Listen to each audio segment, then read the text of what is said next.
सरकार परिवर्तनतिर जान्छ जस्तो लाग्छ विषय मलाई नेपालमा। म अर्को उपाय देख्दिनँ। It's very terrible. हाम्रो केपी ओलीले पनि चाहिँ जुन यो कोरोनाको बारेमा व्याख्या गरे त्यही भएर फसेका हुन्। बेसार नुन त्योभन्दा पहिला उनले भनेको थियो नि यो तातो पानीले बोसियो फ्याटियो भन्ने त्यो जुन भनेको थियो नि मानलाई त्यहाँ पुर्याउने यिनीहरू नि हामी होइनौँ नि। किनभने केपीको टोइ देखे यसको ट्याइ पनि यी सिध्याइदिउँ अब भनेर छुट्टी गर्ने हिसाबले उनीहरूले प्रचण्डलाई अगाडि सारेर के भयो त हिजो मधेस आन्दोलन भयो के भयो त हिजो टाउको काटेर चाहिँ मान्छेले के भने यसरी उचालेर लगेर चाहिँ पानी पोखरीमा चाहिँ फालिदिएको छ पुलिसको असहीको। उनले अर्को प्रधानमन्त्री बनाउन आँटेको चिनिया राजदूत त्यहाँ आइसकेपछि त्यो कुरा चाहिँ रोकियो भनेपछि यही हो चाइना भनेको न उनीहरूले। राजनीतिमा बङ्गै नाङ्गो कुरा कहाँ हुन्छ र हुँदैन। तिनको चाहिँ के हुन्छ त भोलि म यी लालबुचकडको लागि बोलेको म यिनको दम्ब देखाउन बोलेको किन मैले दम्ब देखाउनु पर्यो। म आफै प्रोफेसर छु म आफै पेन्सन खान्छु। एउटाले भनि पनि रहेको थियो डाक्टर साहब अब सरिता गिरीलाई चाहिँ निकाल्ने अरे त्यो ठाउँमा हजुर गइदिनु पर्यो अरे।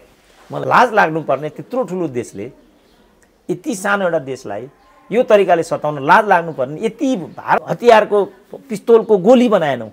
सेना त हामीसँग छ नि तर गोली कोसँग छ भन्नु त। एउटा ल्याङ्ग्रेले मलाई कसै कुट्न आयो भनेर मैले भने पत्याउँछन् मान्छेले। निसाले त बिचरा पसिना बगाएर मेहनत गरेर मात्रै खाएकी हुन् माएर खाएकी हुन् र यिनले त पुरै दुलै भएर आएकी छिन् टिको लाएर समानुपातिक भएकी छिन् त्यहाँ भुँडी हल्लाएर चाहिँ सांसद भएकी छिन्। यो त नेपालकै खाना हो नि त। हेर्नु होला सरिता गिरीलाई परराष्ट्र मन्त्री बनाउने यो प्रक्रिया हो। यो यिनीहरू घुमाएर के भन्दै थिए भने यो अलरेडी इन्डियाको यसमा झगडै नगरौँ अहिले आएर यिनीहरूलाई यो लिम्पियाधुरा किन चाहियो अहिले आएर यिनीहरूलाई यो लिम्पियाधुरा किन चाहियो जनताकी छोरी कस्ती हुनुपर्ने त्यस्तो भयो कि भएन बाबु पो भनेको त तेरीमा लुवागे हामीलाई यति मूर्ख ठानेको यिनीहरूले त्यो भने हो। हामीले रात 2008 साल भनेको को थियो त्यति प्रधानमन्त्री भन्नु त मातृका प्रसाद त्यहाँ गएको छ यो हाम्रो महाकालीको कुरा तपाईँ जबरजस्ती गरेर हुन्छ। केपी ओली भएपछि तातो पनि लाग्छ भन्दै भयो त के भयो त तर भन्छ होइन नि त बाबा मलाई थाहा छैन रातो बजारमा किन पाइन्छ भनेर थाहा छैन मलाई। सरिता गिरीलाई राजद्रोहको आरोप लाउनुपर्छ भनेको छ होइन त अनि यिनीहरूलाई चाहिँ के गर्नु त अब मैले भने अनि मलाई चाहिँ फेरि यही हो त गर्नुपर्ने। खालि केपी ओलीको मात्रै कुरा छैन नि त के नक्सा केपी ओलीले बनाएको हो र यिनीहरूले बनाएको त नक्सा जो अहिले राष्ट्रवादी ठुलो कुरा गर्छन् नक्सा लेख्ने तिनै होइनन्। प्रचण्डको मुखमा जनार्दन नामको हड्डी अड्केको हुनाले बोल्न नसक्छ। पहिलाखेरि जथाभावी नबोल्नुहोस् जस्तो हिन्दीमा बोल्ने कुरा के हो जथाभावी भन्न सकिन्थ्यो नि त। यिनीहरू यो भन्न सक्दैन थियो किनभने उनीहरू नै त्यसरी बोलेर हिँड्थे। जुन व्यवहार हामीले सरिता गिरीलाई गऱ्यौँ त्यो व्यवहार उनलाई पनि त गर्दा हुँदो रहेछ नि त। त्यसो भने त भारतमा पटक वामदेवलाई प्रधानमन्त्री बनाउने भन्ने कुराको स्रोत कहाँ हो म छक्क पर्छु। अब नि यस्तो कर्मचारीलाई के तलब खुवाउनु पर्ने भन्ने यिनीहरूलाई सङ्कट छ सकस छ। प्रधानमन्त्रीको गृह जिल्लामा त्यो आर्मीलाई त्यो ट्याङ्क किन्न बजेट छुट्टाएको छ करोडौँ अरबौँ बजेट अनि यहाँ चाहिँ तलब खुवाउने पैसा छैन भनेर रोइलो गर्नुपर्ने बाध्यता छ। त्यही मैले भने नि वेस्ट मिनिस्टरियल सिस्टम भनेको चाहिँ त्यही यो कुरो तपाईँ सिस्टमले नै गर्छ नि जस्तो म यहाँ बोल्न लागिरहेको छु होइन। अब मलाई चाहिँ म एउटा युनिभर्सिटीको अनुसन्धाता हुँ होइन त मैले जे पनि बोल्छु भने त्यसको मलाई बेस चाहियो आधार चाहियो नि त। बोल्ने हो नि त जे पनि मैले यहाँ बोल्दा हुन्छ र यहाँ तपाईँ देख्नुहुन्न मानिसहरूको बोली वचन तपाईँ चारतिर तपाईँ देखिरहनु भएको छ होइन अनेक हिसाबले मान्छे बोल्छन् होइन त किनभने उनीहरूलाई समस्या छैन नि त। मलाई ठुलो समस्या के छ भने मैले केही पनि कुरा बोलेँ भने त्यसको आधार के हो भनेर मानिलु कसैले भोलि मलाई लिखितै सोध्यो अनि के मैले जवाफ दिने त। त्यस कारण पहिले मैले विषयलाई थियोराइज गर्छु जसलाई मेथोडोलोजी भनिन्छ। मेथोडोलोजीमा चाहिँ सिद्धान्तको के अर्थ हुन्छ जस्तो अस्ति मैले एउटा जुम प्रेजेन्टेसन गरिरहेको थिएँ नेपाली इतिहास सङ्घको कार्यक्रममा जस्तो म्याप ट्रिटिज प्रिन्सिपल भनेर व्याख्या गरेँ यो लिम्पियाधुरा लिपुलेखको।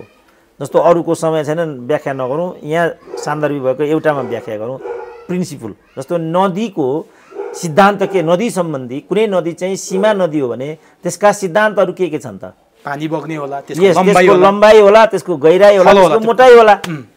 यो तीनटाको आधारमा चाहिँ कुन चाहिँ नदी मेन हो भन्ने कुरा चाहिँ निर्दिष्ट गर्ने चाहिँ वैज्ञानिक प्रचलन र अभ्यास छ। हाम्रो महाकालीको कुरा तपाईँ जबरजस्ती गरेर हुन्छ त्यो त पुष्टि भइहाल्छ भने चाहिँ मैले केही पनि कुरा भन्नु पर्यो भने ती कुरा भन्नुको पछाडिका आधारहरू के हुन् त। जस्तो अब ती राष्ट्रपति ती चाहिँ प्रधानमन्त्रीले राष्ट्रपतिको जुन खर्चिलो सन्दर्भमा चाहिँ कुरा उठाए नेपाली जनताको भनाइ त्यो होइन जो प्रधानमन्त्रीले अपव्याख्या गरे। नेपाली जनताको भनाइ चाहिँ के हो भने यदि तिनी जनताकी छोरी हुन् भने तिमी कम्युनिस्ट पार्टी हौ भने जनताको अवस्था के छ जनताकी छोरी कस्ती हुनुपर्ने त्यस्तो भयो कि भएन बाबु पो भनेको त तेरीमा लुवागे हामीलाई यति मूर्ख ठानेको यिनीहरूले। त्यो भने हो हामीले। अनि उनीहरूले यसबाट बच्नको लागि के अरे भने हामी नै गणतन्त्र विरोधी अरे। यो गणतन्त्रको विरोध हो, यो त गणतन्त्रको समर्थन हो। गणतन्त्र जोगाइदिने टुल्स हो यो। अब अब हो किन त यस्तो भन्दा डिक्टेटोरियल मेन्टालिटीबाट डिक्टेटोरियल मेन्टालिटीले के गर्छ भने अरूको एक्जिस्टेन्सलाई मान्दैन। डेमोक्रेसीमा के हुन्छ, अरूको अस्तित्वलाई मानेपछि मात्रै, तपाईँलाई मैले माने भने मात्रै तपाईँले मलाई मान्नुहुन्छ। तपाईँलाई मैले अस्ति देख्नु कति मिडियामा साथीहरू झगडा गरिरहेका हुन्छन् नि, किनभने एकले अर्काको अस्तित्वलाई त्यहाँ नमानेपछि। जस्तो अस्ति बिचैबाट त्यो राजु थापासँगको अन्तर्वार्ता कमल थापाले छोडेन त्यही अर्को टिभीमा एभिन्यूज टिभीमा हाम्रो सुशील पाण्डेसँगको टिभी उपेन्द्र यादव त्यही समस्या भएको हो नि त। तुरुन्त एउटा अर्काको जस्तो तपाईँ मेरै पर्यो, म उत्तेजित भएँ, डाक्टर साहब जस्तो मान्छे भएर पनि यसरी रिसाइदिनु भयो भने अब हामी त सिक्दैछौँ हजुर, हामीले कसरी पत्रकारिता चलाउने होला त भन्नुभयो भने म लल्याक लुलुक हुन्न, सिद्धिहाल्नुहुन्छ। त्यसपछि त आइहाल्नुहुन्छ ठाउँमा आउनु परेन। अब तैँले चाहिँ पढेँ भन्दैमा फुर्ती लाउने भन्नुभयो भने त अनि अब द्वन्द्व त अगाडि बढ्यो नि त। युद्ध अनि त अन्तर्राष्ट्रिय डिप्लोमेसीमा पनि यही हुन्छ। एक पक्ष चाहिँ अलिकति हार्ड हाम्रो समाजमा चलनै छ, घर परिवार पनि एउटा आगो हुनुपर्छ बाबु, एउटा पानी हुनुपर्छ भन्छन् नि। एउटा आगो भयो त्यसले त डढाउँछ, एउटा पानी भइदियो भनेदेखि शीतल भइहाल्छ नि। अनि डाक्टर साहब, यो संसदमा केही दिन यतादेखि आएर संसदहरूप्रति आरोप प्रत्यारोप त्यो छँदैछ, चाहे त्यो गङ्गा चौधरी र सरिता गिरीका कुरा होस्, त्यो धेरै पर भइसक्यो। अब म पछिल्लो कुरा गर्छु, यो नक्सा प्रकरण, नक्सा पारित, नक्सा चाहिँ नि तपाईँको अब हाम्रो निशान छापमा राख्ने सबै कुरा भइरहँदा यसलाई ऐतिहासिक काम भनेर भनिएको छ। डाक्टर साहब, यो ऐतिहासिक काम मान्नु भएको छ कि के मान्नु भएको छ डाक्टर साहबले? वास्तवमा अहिलेसम्म कुनै प्रधानमन्त्रीले गर्न नसकेको कुरा केपी ओलीले गरे भनेर भनिरहेछ। यो केपी ओलीलाई नै दिने श्रेय हो कि यो अरू कसैले पाउने श्रेय हो कि? मैले यो किन भनिरहेको छु भने यो नक्सा सार्वजनिक हुनुभन्दा केही दिन अगाडिसम्म केपी ओलीले मलाई थाहै छैन भनिरहनु भएको थियो। उहाँ नक्सा सार्वजनिक गर्ने मुडमै हुनुहुन्न थियो, बाटो खनेकै उहाँलाई थाहा थिएन। एकाएक नक्सा छाप्ने, नक्सा पारित गर्नेसम्म केपी ओली आउनुभयो। यो खुसीको कुरा हो नेपालीहरूको लागि, जमिन भलै आएको छैन आउला। यसले चाहिँ डाक्टर साहबले साँच्चीकै ऐतिहासिक लिनुभएको छ, केपी ओलीलाई यो देवत्वकरण गर्नुपर्ने कुरामा लिनुभएको छ, अथवा यसलाई कसरी लिनुभएको छ? यो चाहिँ तपाईँले अहिले भनेको ठाउँमा म छैन। मैले चाहिँ खालि दुईटा घटनाको दुईटा रूपमा यसलाई भन्ने गरेको छु। एउटा चाहिँ इतिहासमा भएका त्रुटिहरूको करेक्सन, त्यो महाकाली सन्धिले इङ्गित गर्छ। सबै कुरा नि महाकाली मात्रै होइन नि त, नक्साको प्रक्रिया कहिलेदेखि सुरु भयो त? यो जुन नक्सावाला जम्मै यसमा जोडिन्छ, 60 वर्ष भइसकेछ। अनि यिनीहरू जो नक्सा लेख्नेहरू यसमा जोडिन्छन्। खालि केपी ओलीको मात्रै कुरा छैन नि त, के नक्सा केपी ओलीले बनाएको हो र? यिनीहरूले बनाएको त नक्सा। जो अहिले राष्ट्रवादी ठुलो कुरा गर्छन्, नक्सा लेख्ने तिनै होइनन्। त्यहाँदेखि जम्मैलाई यो इतिहासमा भएको त्रुटिलाई सच्याउने प्रयास एउटा त्यो भन्छु। अर्को चाहिँ नक्सा गरिराखेका छन्, यो चाहिँ एउटा सकारात्मक कदम हो, म यति मात्रै भन्छु। यो ऐतिहासिक हो कि यो युगान्तकारी हो कि यो देवत्वकरण हो कि त्यो त पछि परिणाम आएपछि मात्रै भन्न सकिने कुरा हुन्छ।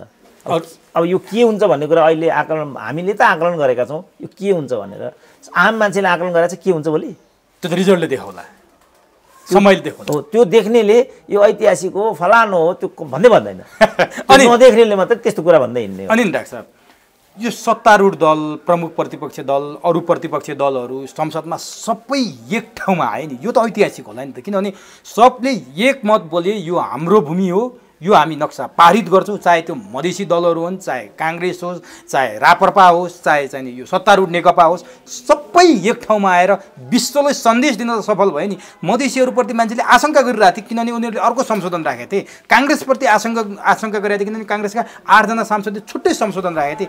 यसलाई चाहिँ ऐतिहासिक भन्नु पर्ला नि त डाक्टर साहब। मैले यहाँनिर होइन, त्यो पनि सकारात्मक नै हो, त्यो अन्तर्गत त्यो पनि पर्यो नि। जस्तो राजेन्द्र महतोले, उपेन्द्र यादवले जे कुरा त्यहाँ भने, तात्विक कुरा त त्यहाँ मात्रै अन्तर्निहित छ। जस्तो प्रचण्डले भने दोषै लगाए अर्कोलाई, म त्यहाँ आउँछु हजुर, हो कि होइन? त्यो तात्विक कुरा होइन नि त। तपाईँलाई गाली गर्नु त कुनै ठुलो कुरा होइन नि।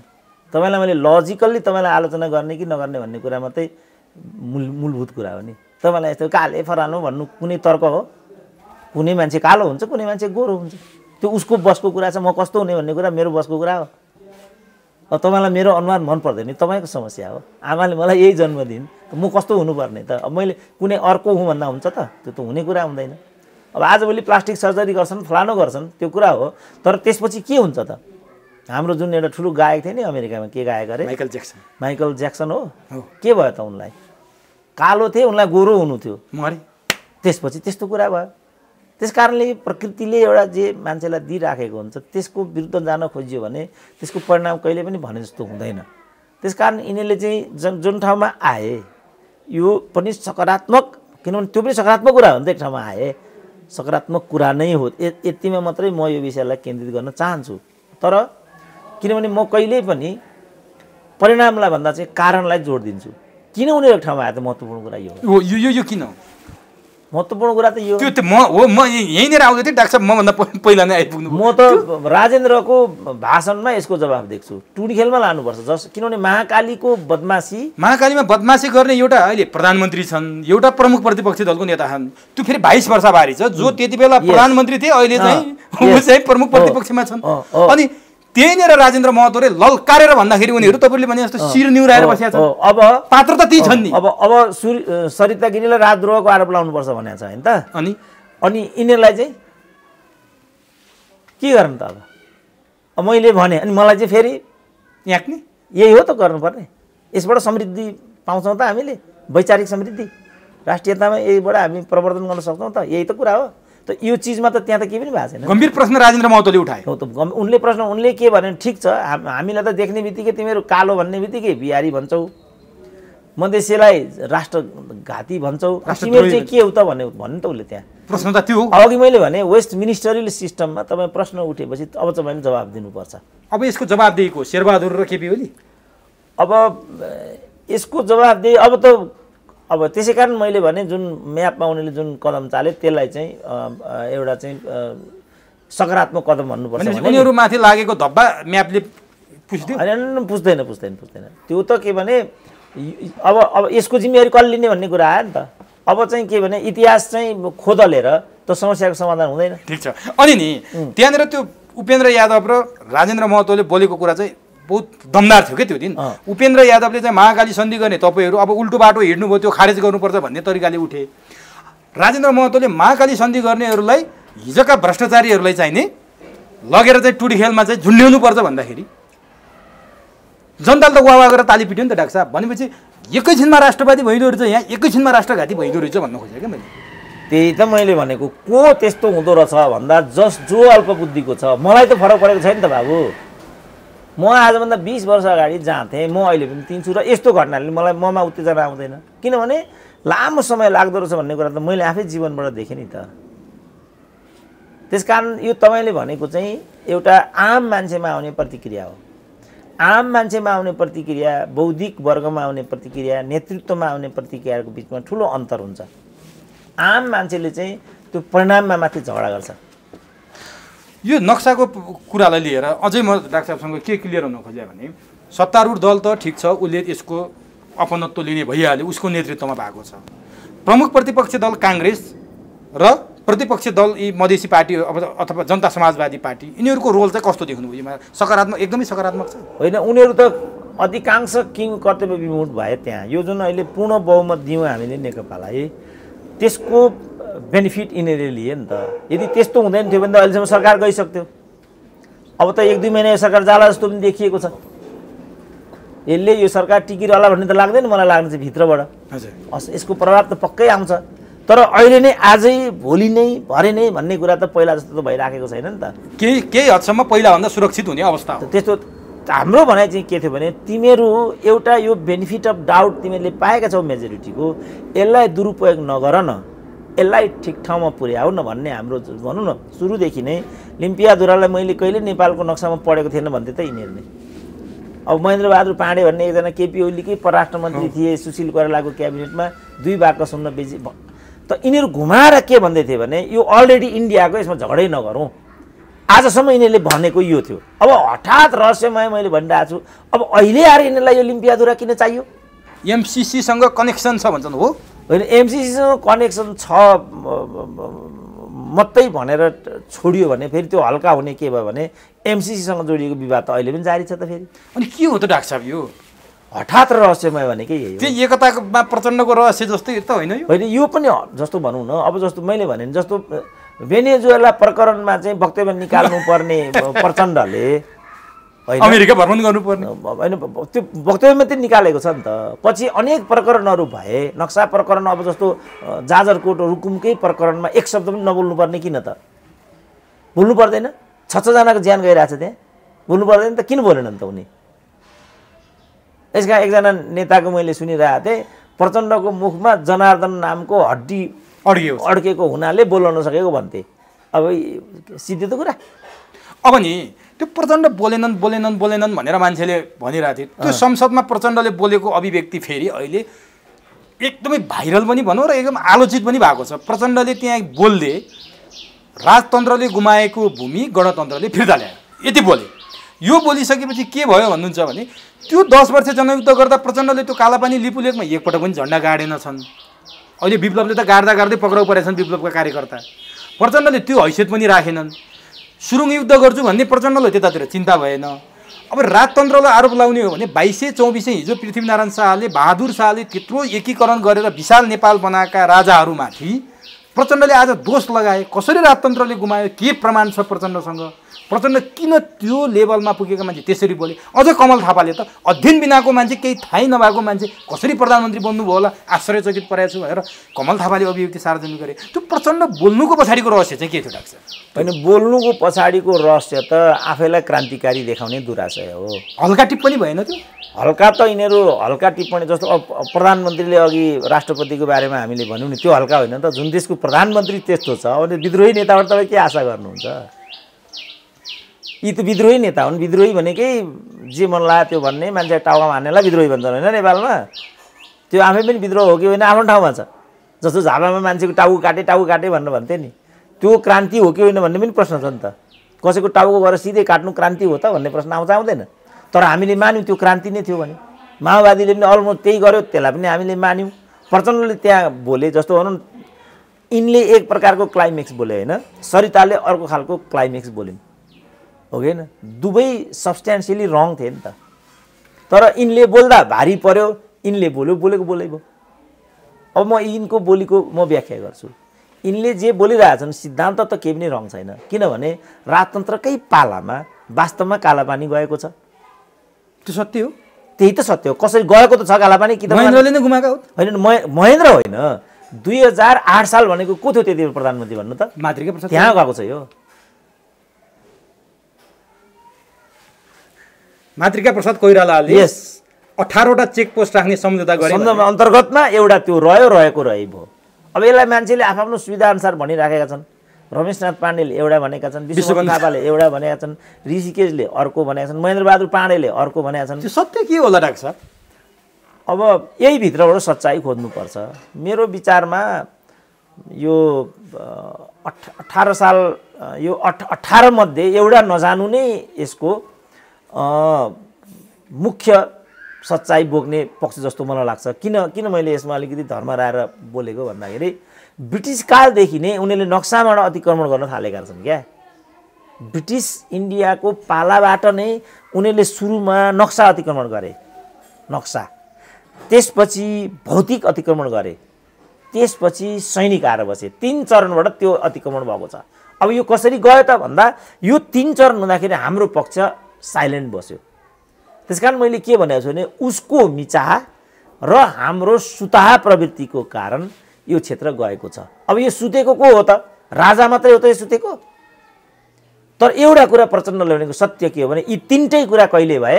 राजतन्त्रको बेला, राजतन्त्रको पाला। त्यो चाहिँ सत्य हो। यो कुरा त वास्तविकतासँग मिल्छ। तर जिम्मेवार को हो भन्ने कुरा चाहिँ प्रचण्डले भन्न सक्छ। तर यसको होइन, यसको आशय चाहिँ गलत भयो र उनले के भन्यो भने राजाका पालामा गएको हाम्रा पालामा ल्याउन लागिरह्यो। अब ल्याएको कुरा पनि त ग्यारेन्टी छैन।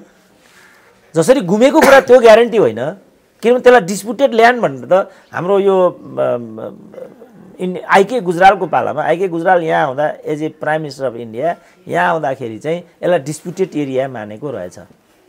भनेपछि डिस्प्युटेड एरिया भन्ने कुरा त इस्टाब्लिस भयो नि त, भने त गुमाएको त देखिएन नि, डिस्प्युटमा पर्यो।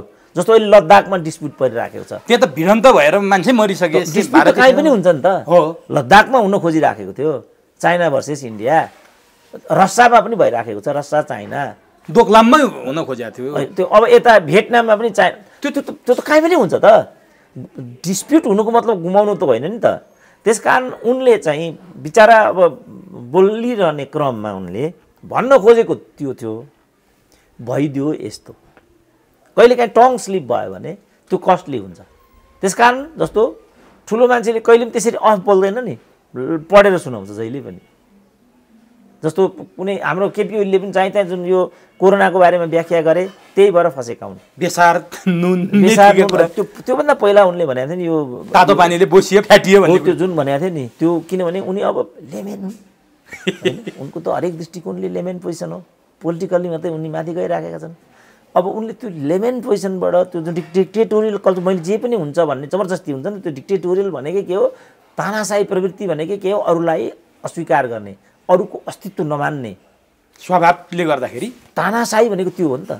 प्रचण्डको टङ स्लिप भयो। प्रचण्डले त्यो कारणले गर्दाखेरि उनले फ्याट त्यहाँ टङ स्लिप भयो तर उनले भन्न खोजेको चाहिँ यो थियो होइन। अब जस्तो तिनै सरिताले पनि त्रिदेशीय मिल, हाम्रो मनिषाले पनि त भनेको त्यही होइन, म जुन निर्णय गर्यो सरकारले म त्यसमा गौरव गर्छु।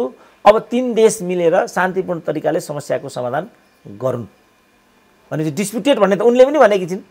यिनको टङ स्लिप के हो भने लिम्पियादुरालाई म नेपालको कहिले पनि मान्न सक्दिनँ, डुबिन् नि त। अनि नि राख्छ प्रचण्डले त्यो बोले, त्यही प्रचण्डका पार्टीका अझ प्रचण्डकै दाहिने हात मानेका हरिबोल गजुरेल लगायत केही सांसदहरू, नेकपाका, काङ्ग्रेसका केही, मधेसवादी दल, अब त्यो जनता समाजवादीका केही सांसदहरू त्यो संविधान संशोधन जस्तो ऐतिहासिक दिन भनेका छन् है उनीहरूले, त्यस्तो दिनमा पनि उपस्थित भएनन्, मतदान गरेनन्। यसलाई पनि गम्भीर तरिकाले हेरिएको छ, त्यो आशंका गरिएको छ। नेकपाले त ती सांसदहरूलाई लिखित रूपमा स्पष्टीकरण समेत सोधेको छ। भने यो चाहिँ के संयोग मात्रै थियो अथवा केही बनावटी कुरा थियो, के थियो यो चाहिँ? यसमा सबै हुनसक्ने भयो, संयोग पनि हुनसक्ने भयो, बनावटी पनि हुनसक्ने भयो होइन। अब हामीले चाहिँ किन यसरी यसलाई विषय बनाएका हौँ त भन्दाखेरि, पहिला एकजना रोहित भन्ने कामरेड थिए नि त। ती रोहित भन्ने कामरेड पनि कहिले चाहिँ म जाममा परेँ भन्थे, कहिले यस्तो भन्दै हिँड्थे नि त। त्यसपछि नेपाली जनताको मनोविज्ञान के भनेको छ नि, यिनीहरू फटाउने, ढाँट्छन्, छल्छन्, हरेक कुरामा चाहिँ लेनदेन गर्छन् भन्ने नेपाली जनताको यिनीहरूप्रतिको मनोविज्ञान छ क्या। जस्तो कोही पनि बाहिर गयो भनेदेखि त्यस्तै आशंका गर्छन् नि। कोही पनि जस्तो भारत गयो भने, अमेरिका गयो भने के किन बेचेर आयो, के जस्तो प्रचण्डै चाहिँ अमेरिका गए, कत्रो शङ्का गरे त यहाँ मान्छेले। किन भन्दाखेरि शङ्कास्पद छन्। अब हरिबोलको अलिकति कुरा आइराखेको छ, बाथरुममा लडे भन्ने कुरा आइरहेको। अब मान्छे त लड्न त सक्ने भयो नि त। त्यसपछि उनले के भनिरहेछन् भनेदेखि, मैले प्रमुख सचेतकलाई सूचित गरेँ, पहिल्यै त्यहाँबाट चाहिँ स्पिकरले क्लियर गरिदिनु पर्थ्यो, आज यस्तो स्थिति छ, यस्तो स्थिति छ, यी मध्ये यी सांसदको स्थिति यो भएको छ, यिनको अवस्था यो छ भनेर क्लियर गरिदिनु पर्नेमा। जस्तो सरिता गिरीले पनि त्यो जथानाम बोल्दाखेरि तिनै निषेध गरिदिनु। पछिल्लोपट्टि त उनले त्यो कुरालाई बोल्नै दिएनन् नि, त्यो क्यापेसिटी त रहेछ नि त स्पिकरसँग। संशोधन प्रस्तावमा त म तपाईँको खारिज गर्दै ठाडै भन्थेँ नि त, पहिल्यै गर्नु पर्थ्यो। पहिलाखेरि जथाभावी नबोल्नुहोस्, जस्तो हिन्दीमा बोल्ने कुरा के हो जथाभावी भन्न सकिन्थ्यो नि त। यिनीहरू यो भन्न सक्दैन थियो, किनभने उनीहरू नै त्यसरी बोलेर हिँड्थे। त यसपछि यो अन्यलको स्थिति आएको छ। अब अहिले चाहिँ म यसमा फाइनल केही पनि भन्न किन उपयुक्त ठान्दिनँ भने, वास्तवमै हरिबोल बिरामी परेका हुन् कि, लड्न बिरामी हुनु त पाइन्छ होला नि त। जस्तो म चाहिँ दिल्ली चाहिँ मेरो अपरेसन छ क्यान्सरको, हरेक वर्ष म जान्छु। त्यो अपरेसन गर्ने क्रममा, त्यो ट्रिटमेन्ट गर्ने क्रममा मेरो यो घर चाहिँ ब्याङ्कमा लिलाम छ अहिले पनि। यो घर त्यो गरेर म ट्रिटमेन्ट गरिरहेको छु। यहाँको एउटा लाल बुझक्करले के भनिदियो भने, सुरेन्द्र केसी राष्ट्रियताको कुरा गर्छ, आफै रहले चाहिँ उहाँ ट्रिटमेन्ट गराएर दिल्लीमा उपचार गराएर राखेको छ, राष्ट्रियताको एउटा लाल बुझक्करले अन्तर्वार्तै दियो भने। अब यस्ता मान्छे त देशमा थुप्रो छन् त, के दबाई छ यसको? त्यसकारण गैर जिम्मेवारी बोल्ने, जथाभावी गर्ने, यो मैले त राम्रो कुरा होइन। यही कुरा अगाडि बढ्दै सरिताको चाहिँ गेट हान्नेमा पुगिसक्यो। अब म त्यहाँ आउँछु। जस्तो नि संसदमा नेकपा, नेपाली काङ्ग्रेस र जनता समाजवादी पार्टीकै नेता त्यो संविधान संशोधनमा अनुपस्थित भए, ठिक छ, त्यो आफ्नो ढङ्गले व्याख्या भयो। तर सरिता गिरी संसदमा बोलिसकेपछि सभामुखले उहाँलाई बोल्नै दिनु भएन, उहाँ बाहिर निस्किनुभयो बहिष्कार गरेर। बाहिर आइसकेपछि उहाँले के च्यालेन्ज दिनुभयो भने पूर्वी पाकिस्तान टुक्रेर बङ्गलादेश भए जस्तो नेपालको अवस्था आउने कुरा चाहिँ उहाँले आकलन गर्नुभयो। नेपालभित्रै बसेर नेपालकै सीता खाएर भनौँ न, अझ मनिषा कोइरालाले त भारतका खाता है नेपालका गाता है भनेर भारतले भने जस्तै नेपालभित्रै बसेर त्यत्रो हिम्मत गर्ने आँट चाहिँ सरिता गिरीमा कहाँबाट आयो? त्यति मात्रै होइन, उहाँले हिजो इन्डियाको एउटा टेलिभिजनलाई अन्तर्वार्ता दिँदै यो चीनबाट प्रभावित भयो, चीनले यहाँ डाइरेक्ट हस्तक्षेप गर्यो, चीनको हस्तक्षेपका कारण आज भारत विरुद्ध गतिविधि नेपालमा हुन थाल्यो भनेर हिजो बकाइदा बोल्नु भएको छ। अझै पनि बोल्दै हुनुहुन्छ। उहाँलाई चाहिँ नि भारत प्रवेश गर्दै गर्दा सुरक्षाकर्मीले रोकेर फेरि नेपालमै फर्काए, उहाँलाई भारत पनि जान्दैनन्। यो भित्रका घटनाक्रम चाहिँ के हुन्छ? होइन, यो त कस्तो भने यिनीहरूले यस्तो गरिआएको विगत भयो नि होइन। जस्तो माओवादीले जनयुद्ध गर्यो, त्यहीँ बसेर गर्यो होइन त। अब 12 बुँदे त्यहीँ गरियो, सबै परिवर्तन क्रान्ति त्यहीँ बसेर गरेको छ नि त हामीले। त्यसपछि उसलाई के लाग्यो भने नेपाल चाहिँ हाम्रो विशेषाधिकारको क्षेत्र हो भन्ने लाग्यो। राजाहरूले त्यो स्ट्यान्डको विरुद्धमा कदम चाल्ने, नीति बनाउने यो गरे। परिणाम उसले के भोग्यो तपाईँ देखिरहनु भएको छ। हामी हाँसिराखेका छौँ। अब अहिले फल भोग्ने चरणमा विषय आइपुग्यो। तर जुन यो मैले भने राजाको कुरा गर्यो भन्ने अर्थ लाउँछ नि, तर लाल बुझकहरू त यसरी गरेर बसिरहेका हुन्छन्। त यो प्रवृत्तिले यस्तो कुरा भइराखेको छ। अब सरिता भए ठाउँमा म आउँछु। सरिता स्वेच्छाले त्यहाँ पुगेकी होइनन्, एउटी बुहारी भएर मात्रै पनि त्यहाँ पुगेकी होइनन्। एउटा दलमा आबद्ध भइन् अनि एउटा राजनीतिक दलले त्यो फोरम मिल्ने गरी प्रदान गरेर त्यहाँ पठायो। उनी कसरी उनको त्यहाँको प्रतिनिधित्वको हैसियत तपाईँलाई थाहा होला नि, थाहा छ? समाजवादी त्यो पनि खस आर्य जातिबाट हो त। अब उनी खस आर्यबाट हुन् त उनी। अब अब सरेआम एउटा इन्डियन चाहिँ उद्भव, यहाँभित्र आइन्। खस दुर्भाग्यले खस आर्य समूहसँग बिहा गरिन्। अब उनको अहिले स्ट्याटस डिभोर्सी हो कि के हो त्यो पनि मलाई थाहा छैन। डिभोर्स नै हो, डिभोर्सी नै हो। अब डिभोर्सी भइसकेपछि कानुन अनुसार उनले त्यो स्थिति पाइन्। अब त्यस्तोलाई जुन ठाउँमा ल्याए किन यिनीहरूले विगतमा यिनलाई मन्त्री बनाइसकेको छ।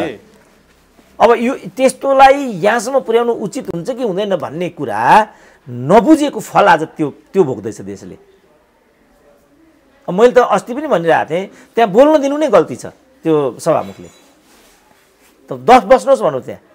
त त्यो कुरा त्यसपछि मिडिया जगतले गल्ती गरेछ, हाइलाइट गरेछ नि त उनलाई। मैले ऋषिदेवलाई आफै फोन गरेर भने तिमीले किन हाइलाइट गरिरहेको छौ? तिम्रोमा मैले पनि कति अन्तर्वार्ता दिइरहेको छु, मेरो चाहिँ एउटै पनि हाइलाइट नहुने, यही चाहिँ अन्तर्वार्ता किन हाइलाइट हुने हो भने मैले टेलिभिजनै फोडेका कुरा आए। मान्छेले त्यो ऋषि धमलाको अन्तर्वार्ता हेर्दै गर्दा सामाजिक सञ्जालमा देखे, त्यो सरिता गिरीको अन्तर्वार्ता आउँदै गर्दा मान्छेले आफ्नै टेलिभिजन फोडेका कुराहरू भाइरल छन्। हाम्रा चाहिँ एउटै अन्तर्वार्ता, यिनको नेपाल टेलिभिजन, यिनको कान्तिपुर, यिनका अनेका पत्रिकाहरू, हाम्रा एउटै अन्तर्वार्ता नबजे पनि हुने।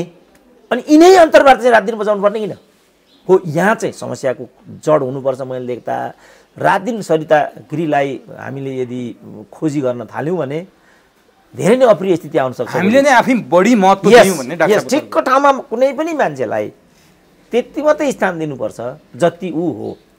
तर नि भारतको सञ्चार माध्यममा उनलाई महत्त्व दियो। एउटा चेलीमाथि एउटा फरक मत राख्ने, एउटा चाहिँ नि अल्पमतको चाहिँ कदर भएन नेपालमा, लोकतन्त्रमा बहुमतले पेलेर बोल्न नदिएर बाहिरै पठायो भनेर भारतका सञ्चार माध्यमहरू ठुल्ठुला स्वरमा बोल्दैछन्। डाक्टर साहब हत्तेरी बाबु यस्तो एकपक्षीय कुरा नगर्नु न। हाम्रो चाहिँ बर्मा अरे भारतका के बर्मा भन्ने एकजना पत्रकार छन् भारतमा, उनले खुल्ला कालापानी नेपालको हो भनेका छन्। हाम्रो त्यो सिनेमामा काम गर्ने एकजना के अरे अभिनेता,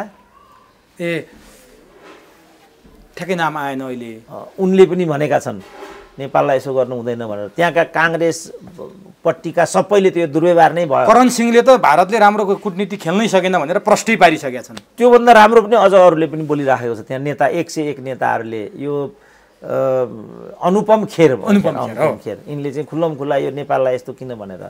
त भिन्न मत त त्यहाँ पनि भिन्न मतलाई सुन्नु पर्दैन बाबु, हामीलाई मात्रै पेलान गरेर हुन्छ भन्ने कुरो हो। अब हाम्रो चाहिँ मनिषालाई लखेटे त्यो कुरा सत्य हो होइन। मनिषाप्रति उनले त्यो व्यवहार गरे। अनि बर्माको अहिले मैले नाम भन्न पाए कस्तो राम्रो हुन्थ्यो, उनको मैले नाम बिर्सेँ। ती बर्मा पत्रकार हुन्, यहाँ पनि किताब पनि छ उनको, वाममार्गी हुन् त्यहाँका होइन। उनले त क्याटेगोरिकल्ली भनेको छ त। अहिले आज तकबाटै आएको कुरा त्यो त चाहिँ के भन्ने चाहिँ भाइरलै भइराखेको छ। त त त्यसो भने त जुन व्यवहार हामीले सरिता गिरीलाई गर्यौँ त्यो व्यवहार उनलाई पनि त गर्दा हुँदो रहेछ नि त त्यसो भने त भारतमा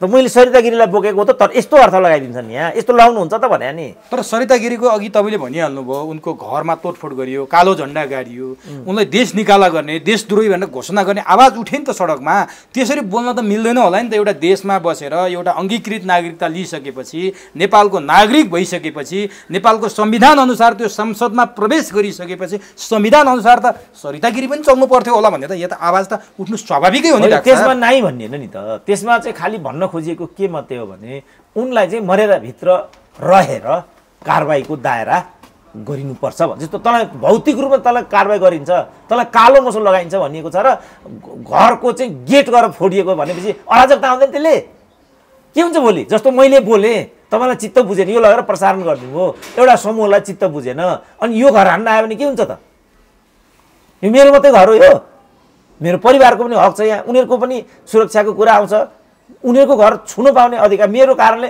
मलाई जस्तो म कहीँ मलाई स्पष्टीकरण सोध्नु राज्यले मलाई चाहिँ धरपकड गर्नु तिमीले यो के भनेको भन्नु त्यो पायो अनि मेरै घरमा आएर ढुङ्गामुढा गरिदिएपछि भोलि शान्ति चुरिया बिग्दैन तर सरिता गिरीले पनि देशद्रोह हुने खालको बोल्दाखेरि त नागरिकले आपत्ति जनाउनु त फेरि स्वाभाविक रूपमा लिन्छ होइन प्रजातान्त्रिक प्रणालीमा चाहिँ के हुन्छ भने प्रजातान्त्रिक विधि अपेक्षा गरिन्छ क्या जस्तो यहाँ चाहिँ पहिला के भयो भनेदेखि हाम्रो युवाहरूलाई मार्यो इराकमा 12जना युवामा यहाँ प्रतिक्रिया उत्पन्न भयो नि त सारा दोकान गएर चाहिँ जलाइयो सारा यहाँ मस्जिदहरू मस्जिद जो मुसलमान व्यवसायीहरू टेलरिङहरू खोजिकन चाहिँ हानियो हुन्छ त यस्तो यसले कहाँ पुर्याउँछ हामीलाई मैले भन्न खोजेको चाहिँ कुरा यो अब सरिताको त हिजैदेखि भनौँ न हाम्रो शरद सिंह भण्डारीले खुल्लमखुल्ला हामी तराई टोक्याउँछौँ अब के गर्छौँ भने हो के नि त भनेकै हो अनि त्यही शरद सिंह भण्डारी मधेसवादी पार्टीसँग चाहिँ सम्झौता गरेर बाबुरामले मधेसको अलग रेजिमेन्ट बनाउँछु भनेको हो कि नि त त्यो पाइन्छ कि पाइँदैन त्यो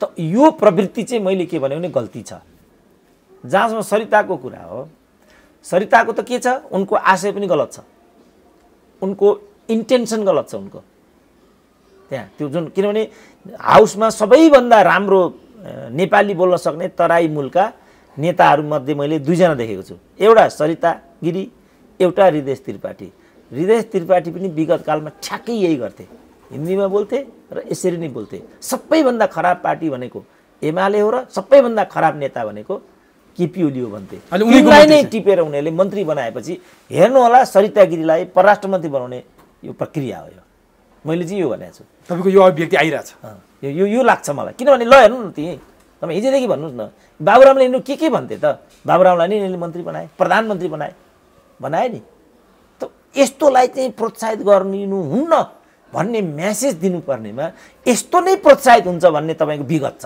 यिनीहरूले नै सरिता गिरीले हिरो बनाउँदै यिनीहरूले नै विगत कालमा भ्रष्टाचार लागेर हिजो यिनलाई क्याबिनेटबाट चाहिँ निकालिएको होइन त्यही बेला चाहिँ 10 वर्ष हालिदिएको भएपछि दिँदैन त्यो कुरा यिनीहरू हाल्न सक्दैनन् किनभने बालबाटार यिनीहरूले नै खाएको छ यिनीहरू हाल्न सक्दैनन् किनभने अख्तियारको प्रमुखले राजनारायण पाठक जस्ताले हब बनाएर त्यो संस्था क्याप्चर गरेर कमाउने किन गर्न सक्दैनन् भने लोकमानलाई त्यहाँ पुर्याउने यिनीहरू हामी होइन नि हामी हौ त्यसपछि सरिता गिरीहरू जन्मेका छन् यो प्रवृत्तिलाई हामीले चाहिँ बढीभन्दा बढी चाहिँ दुरुत्साहित गर्नुपर्नेमा हामी सरिता गिरी पछि मात्रै लाग्यौँ यो प्रवृत्तिलाई नै हामीले चाहिँ निषेध गर्ने ठाउँमा आफूलाई ल्याउनुपर्छ गलत त्यहाँनिर छ त्यहाँनिर गलत छ जस्तो अहिले उनीहरूले खुल्लमखुल्ला भारतीय मिडियाले के भनिरहेछन् भने खतराको सङ्केत हेर्नुहोस् न यो प्रकारले चाहिँ म्यापको कुरा गर्ने अन्य कुरा गर्ने भने यिनीहरूले कसरी तराई थाम्दा रहेछन् हामी पनि हेरौँला भनिराखेका छन् अब हिजोबाट सरिताको समर्थनमा तराईमा चाहिँ जुलुस सुरु भइसक्यो सरिता तराईमै छिन्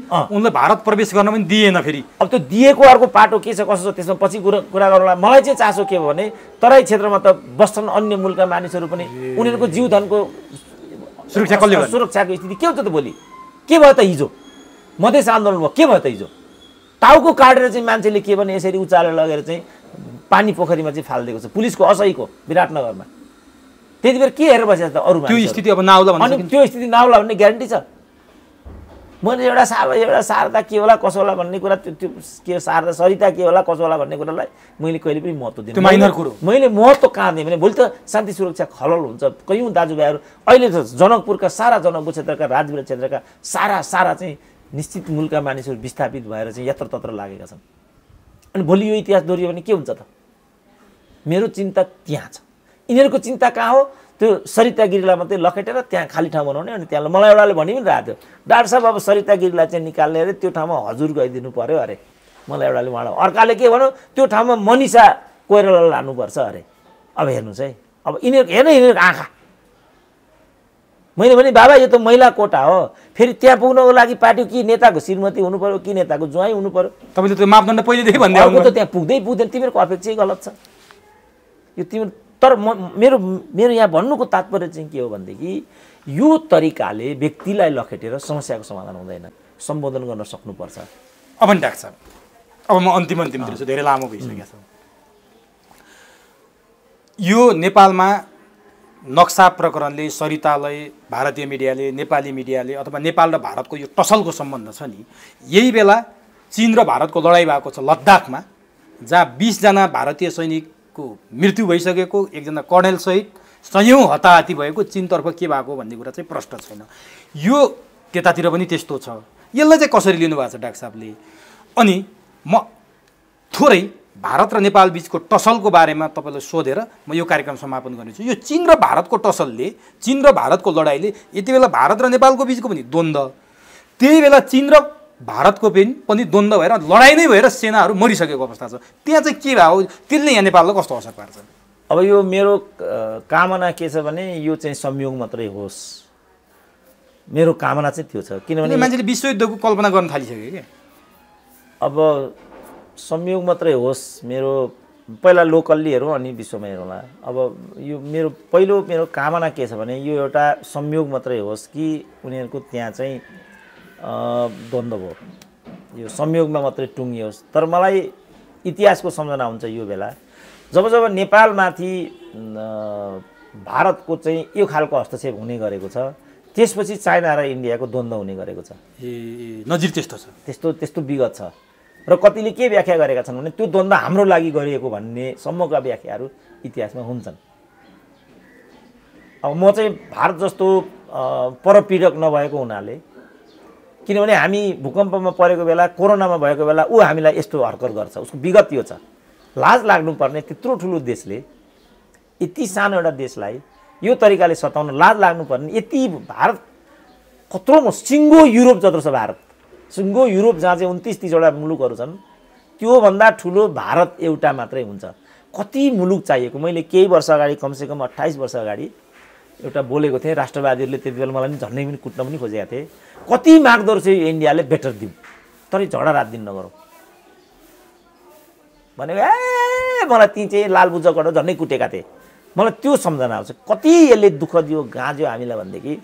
अब अहिले हामीलाई पो त्यसो तरिकाले चाहिँ न्याक थियो त होइन। इन्डियन मिडिया तपाईँ हेर्नुभयो भने हाम्रो 14 लाख सेना, नेपालको 95,000 सेना, हाम्रो यतिवटा मिडिया, हाम्रो यतिवटा हतियार, हाम्रो यतिवटा उता भनेर हामीलाई त मानु नेपाल चाहिँ युद्धमा पुगिछ भनेर धम्क्याउँथ्यो होइन त। अब अहिले चुप्प लागेर, अब किनभने यिनको त 14 लाख मात्रै सेना रहेछ, चिनियाको त 22 लाख सेना रहेछ, यिनको 18,000 ट्याङ्कर रहेछ, 36,000 ट्याङ्कर रहेछ।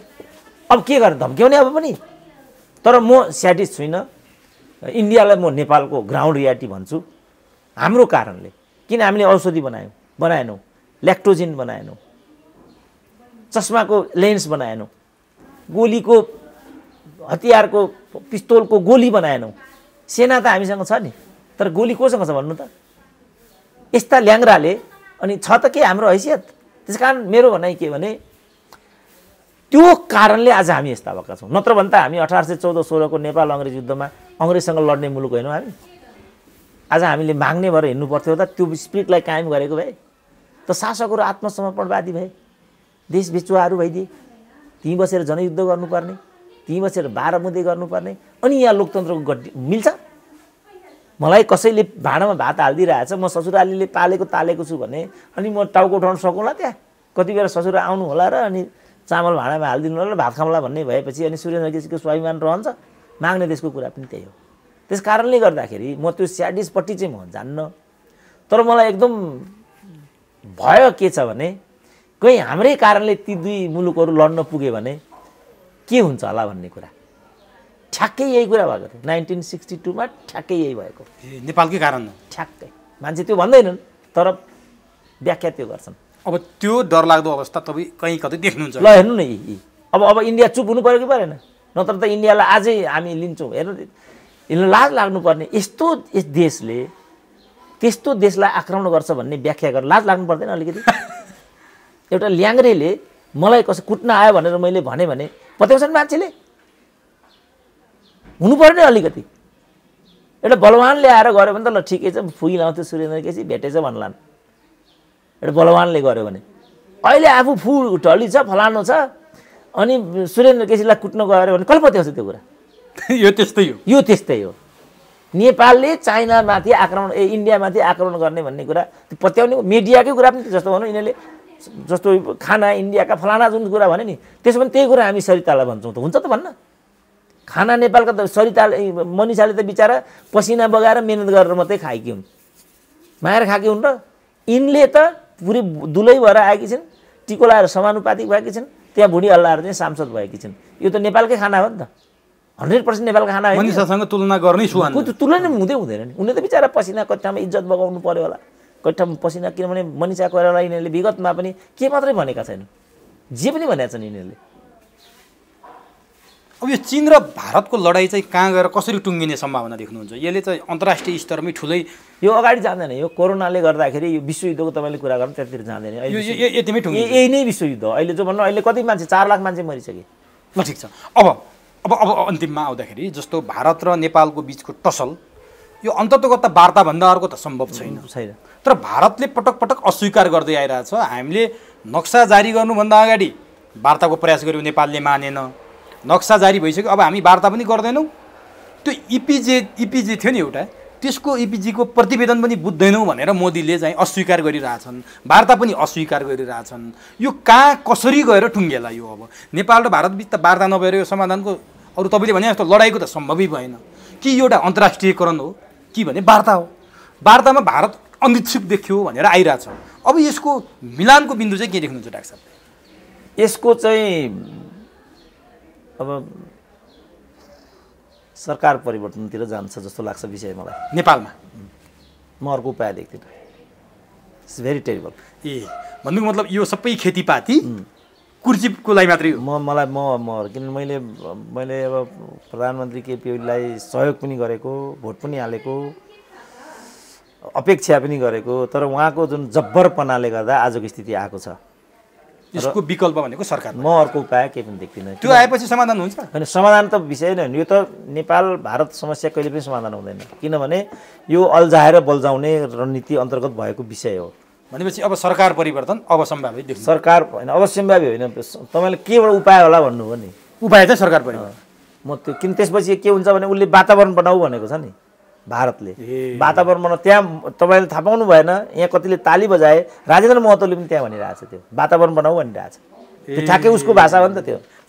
त्यो वातावरण बनाऊ भनेको के हो भन्दाखेरि म्यापबाट फिर्ता हो भने हो, और सरकार परिवर्तन गर भनेको न के हो वातावरण भनेको? राजनीति जे कुरा बाहिर देखिन्छ त्यो कुरा भित्र हुँदैन, जे भित्र हुन्छ त्यो बाहिर हुँदैन। That is politics. भने समाधान त्यो। अब डाक्टर साहब यही राजनीति, अब म यो क्वेसन सोध्छु अनि बिदा हुँदा, यो सरकार परिवर्तन भनिरहँदा केही दिन अगाडि वामदेव गौतम र केपी ओलीको बालुवाटारमा भेटघाट भयो। वामदेव गौतमलाई अर्थमन्त्रीसहित उप प्रधानमन्त्री बनाउने भन्ने अर्को नयाँ चर्चा चलिरहेछ। त्यो फेरि लामै बहस हुन्छ, त्यतातिर नजाउँ।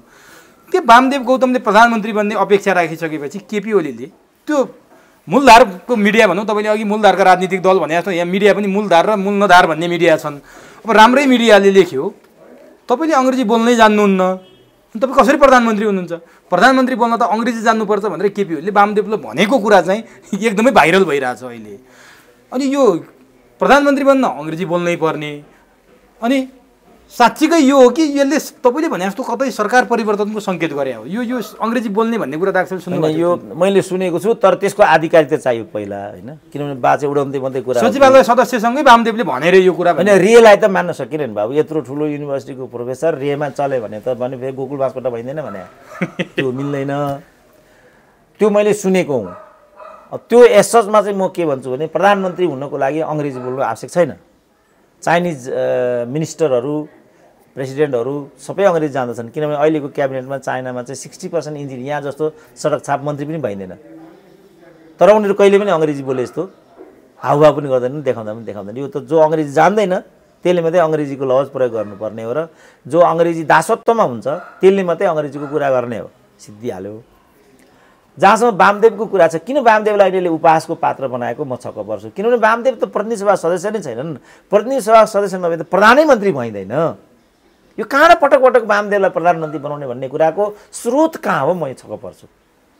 भनेपछि मैले तपाईँले अघि भने जस्तो कतै सत्ता परिवर्तनको खेल सुरु हुन लाग्यो हो कि भनेर मैले भन्नु। No no no no no no यो त कस्तो छ भने तिमी जस्तो भनौँ पहिल्यै प्रचण्डलाई विकल्पको रूपमा ल्याउन खोजेको हुनाले नक्सा आएको त मैले भनिसकेँ। चिनिया राजदूत त्यहाँ पुगिसकेपछि उसले चाहिँ यहाँ चिनिया आयो भनेको त्यो हो नि त। त्यति बिकुफ त इन्डियन पनि छैनन् नि त।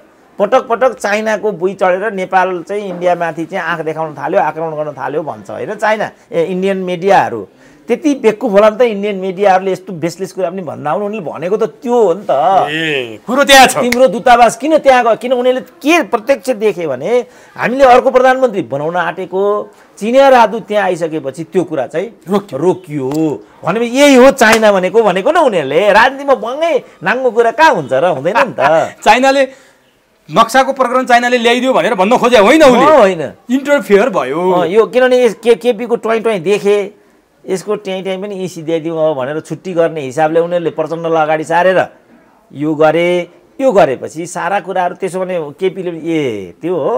त्यसो भने लु नक्सा होइन भने महाकाली गर्नै पर्छ भन्ने कार्यदलको अध्यक्ष भनेको केपी ओली होइन। भनेपछि यो सबै एउटाले अर्कोलाई काउन्टर पार्ट गरे हुनेवाला केही छैन होइन। अब त्यो हुनेवाला के छ त्यतातिर नजाउँ, खालि राजनीतिक रूपमा विषयवस्तु यो हो। अरू सबै कुरा तपसिलका हुन्। यो विषयवस्तु चाहिँ बाहिर देख्ने जे विषयवस्तु जति पनि हामीले देखिराखेका छौँ त्यो वास्तविक होइन। वास्तविक भित्र परेछ खिचडी पाकिराखेको छ। बाहिर देखिने यो, बाहिर चाहिँ कोही बेला नक्सा आउँछ कारण यो छ होइन। युद्ध हुन्छ त्यहाँ कारण यो छ होइन। मेरो चासो चाहिँ कति मात्रै हो भने यसपछि त एउटा अस्वाभाविक स्थिति यहाँ उत्पन्न हुन्छ। अस्वाभाविक स्थिति उत्पन्न भएपछि घानमा को पर्छ? लोकल मान्छे पर्छन्, निरीह नेपालीहरू पर्छ। जस्तो नाकाबन्दी तपाईँलाई छोयो त नाकाबन्दीले, मलाई छोयो त नाकाबन्दीले। जस्तो अहिले यहाँ चाहिँ यो कोरोनाले ग्यासको समस्या होला के होला भन्ने यहाँ बाहिर क्रिया प्रतिक्रिया आयो। यहाँ त सबैभन्दा 3टा ग्यासको सिलिन्डर त मेरो घरमै आइपुगेको रहेछ। किनभने मैले एउटा भाइलाई भने मलाई एउटा ल्याइदियो, श्रीमतीले एउटालाई भनिन् 2टा ल्याइदियो। ट्रेडिसनल पुरानो छँदै थियो। मलाई त 3टा ग्यासमा त फरक पर्दैन नि मलाई। तर यहाँ चाहिँ मकै बेचेर एकजना बहिनी हिँड्थिन्, हरेक दिन हामी मकै किन्थ्यौँ। 3 दिनदेखि उनी आइनन्। हप्ता दिनपछि चाहिँ उनी फेरि मकैको सानो त्यो ठेला लिएर आइन्। तिमी हप्ता दिनसम्म आएनौ, किन आएनौ भन्दा के गर्ने, सबैले ग्यास सर्टेज हुन्छ भने 1300 रुपियाँ जम्मा भएको थियो, ग्यास किने, मकै कालीमाटी र किनेर ल्याउने पैसा भएन, 1 हप्ता आउन सकिनँ। फेरि 1 हप्ता लाग्यो त्यो पैसा जोड्न, 500 रुपियाँ चाहिँ जोडताम गरेँ, मकै लिएर आएँ। ल तिनको चाहिँ के हुन्छ त भोलि? म यी लालबुचकडको लागि बोलेको, म यिनको दम्ब देखाउन बोलेको। किन मैले दम्ब देखाउनु पर्यो? म आफै प्रोफेसर छु, म आफै पेन्सन खान्छु, म आफै एउटा स्थितिमा बसेको छु। मैले किन काहीँ रुनु पर्यो? मैले किन दम्ब देखाउनु पर्यो मैले? तर त्यसले के गर्छ भन्ने समस्या मलाई। 500 रुपियाँको मकै बेचेर त्यहाँबाट 75 रुपियाँ निकालेर घरमा 1 महिना चामल लिएर जानेले चाहिँ के खान्छ त भोलि? तिनको लागि पो बोलेको त म त। चिन्ता त्यहाँनिर यिनको लागि बोलेको हुँ र म। यो कोही मन्त्री होस्, कोही प्रधानमन्त्री होस्, केपी ओली भएपछि तातो पनि लाग्छ भन्दै भयो त के भयो त? फेरि तिनै मान्छे हुन्छन् त्यहाँ त के हुन्छ त? हो मेरो चाहिँ विषयवस्तु बिल्कुलै अर्कै हो। तर बिचरा यी बेहुदाले मलाई पनि दम्ब देखाएको। अब यो नभन्नु भन्छ साथीहरूले होइन, फेरि कुरा आइहाल्छ भनिदिनु पर्ने भयो आज। त्यही कुरा हो। राजदूत यो चाहिँ भन्दै नभन्नुहोस् भने क्या मलाई। हिजो पनि एकजना साथीले मलाई बोल्यो यो चाहिँ भन्दै नभन्नु भनेको थिएँ, हुन्छ पनि भनेको थिएँ मैले। तर भन्छ होइन नि त बाबा, मलाई थाहा छैन राजदूत बजारमा किन्न पाइन्छ भनेर, थाहा छैन मलाई। हस् डाक्टर साहब। ल